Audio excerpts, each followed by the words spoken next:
All right, we are up to chapter 8 in My Father's Dragon, and this one is called My Father Meets a Gorilla.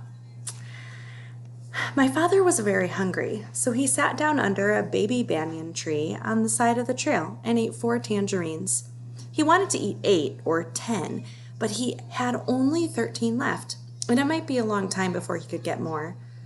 He packed away all the peels and was about to get up when he heard the familiar voices of the boars. I wouldn't have believed it if I hadn't seen them with my own eyes, but wait and see for yourself. All the tigers are sitting around chewing gum to beat the band. Old Rhinoceros is so busy brushing his tusk that he doesn't even look around to see who's going by. And they're all so busy they won't even talk to me. Horse feathers, said the other boar, now very close to my father. They'll talk to me, and I'm going to get to the bottom of this if it's the last thing I do.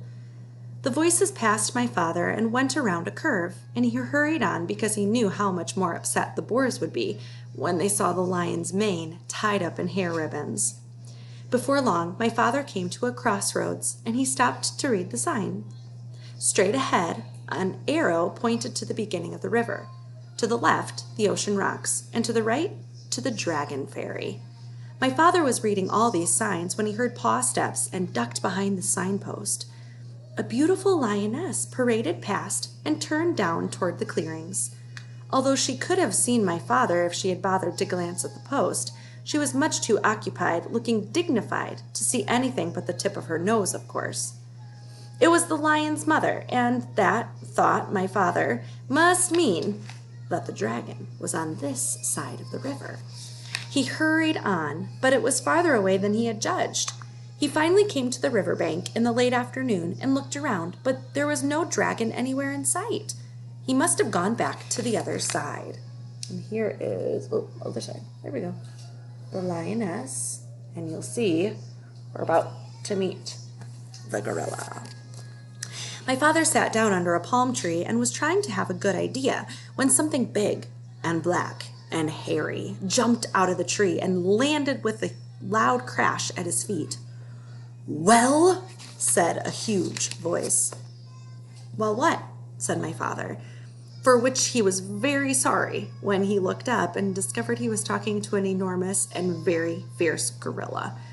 Well, explain yourself, said the gorilla. I'll give you till 10 to tell me your name, business, your age, and what's in that pack. And he began counting to 10 as fast as he could. My father didn't even have time to say, Elmer Elevator Explorer, before the gorilla interrupted. Too slow. I'll twist your arms the way I twist that dragon's wings, and then we'll see if you can't hurry up in a bit. He grabbed my father's arms, one in each, and was just about to twist them when he suddenly let go and began scratching his chest with both hands. Blast those fleas, he raged. They won't give you a moment's peace. And the worst of it is that you can't even get a good look at them. Rosie, Rhoda, Rachel, Ruthie, Ruby, Roberta, come here and get rid of this flea on my chest. It's driving me crazy. 6 little monkeys tumbled out of the palm tree, dashed to the gorilla, and began combing the hair of his chest. Well, said the gorilla, it's still there. We're looking, said the 6 little monkeys, but they're awfully hard to see, you know. They're helping. We learned about different animals that help each other keep clean, but I know, said the gorilla, but hurry, I've got work to do.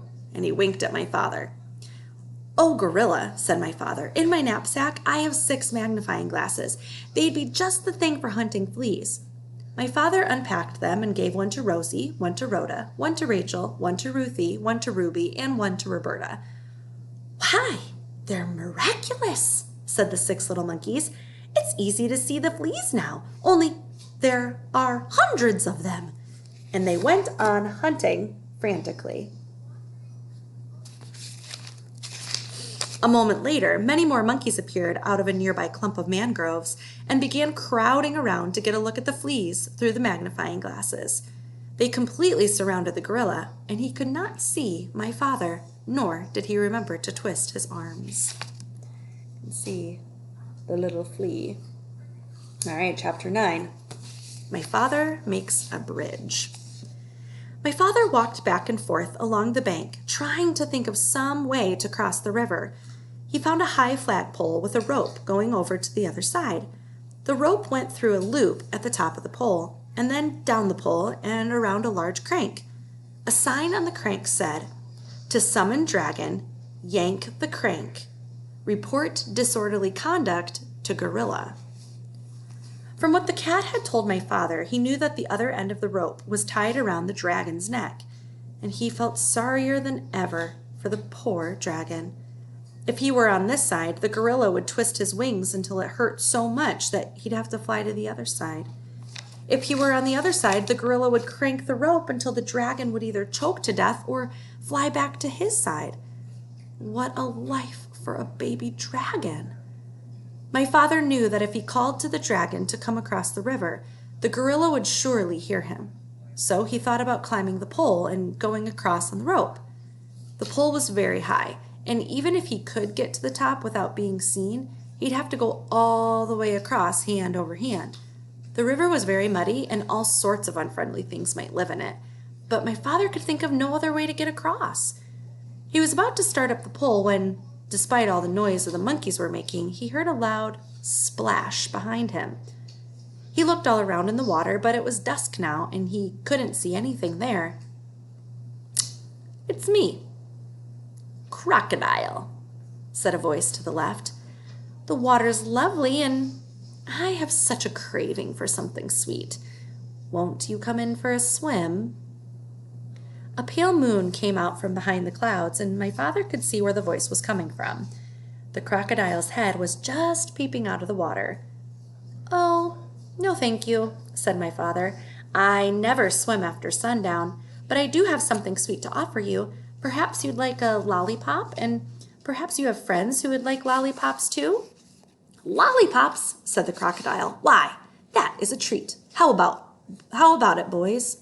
A whole chorus of voices shouted, "Hurrah! Lollipops!" And my father counted as many as 17 crocodiles with their heads just peeping out of the water. "That's fine," said my father as he got out the 24 pink lollipops and the rubber bands. "I'll stick one here in the bank. Lollipops last longer if you keep them out of the water, you know. Now, one of you can have this one."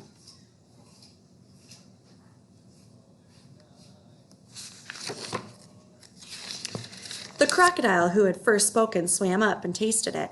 "Delicious, mighty delicious," he said. "Now, if you don't mind," said my father, "I'll just walk along your back and fasten another lollipop to the tip of your tail with a rubber band. You don't mind, do you?"